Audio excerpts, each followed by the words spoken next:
Et sur la rive sud maintenant, la levée des points de contrôle est toujours prévue lundi. Gilles, ça préoccupe plusieurs élus. Absolument. D'abord, le député de Matane-Matapédia, qui était de retour à l'Assemblée nationale ce matin pour la reprise des travaux parlementaires après près de 2 mois d'interruption.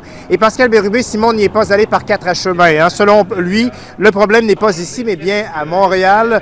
Régler la situation dans la métropole, a-t-il dit. Et puis ensuite, les gens du Bas-Saint-Laurent seront heureux d'accueillir les Montréalais. Voici Pascal Bérubé.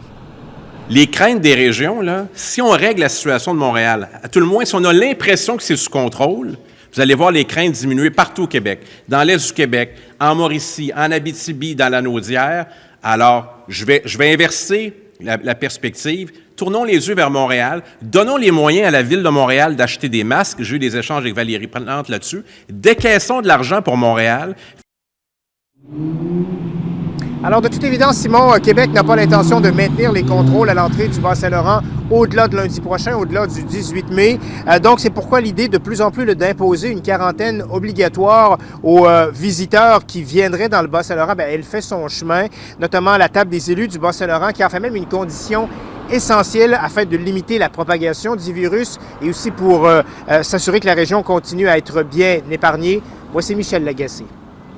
Ça va être probablement des propriétaires de résidences secondaires qui vont vouloir arriver peut-être un peu plus rapidement que d'habitude au Bas-Saint-Laurent notamment. Puis le minimum, ça serait effectivement une quarantaine obligatoire lorsqu'ils arrivent dans nos communautés. On a des services, la livraison de denrées alimentaires est possible, la livraison des médicaments est possible parce que nos pharmacies sont prêtes à le faire.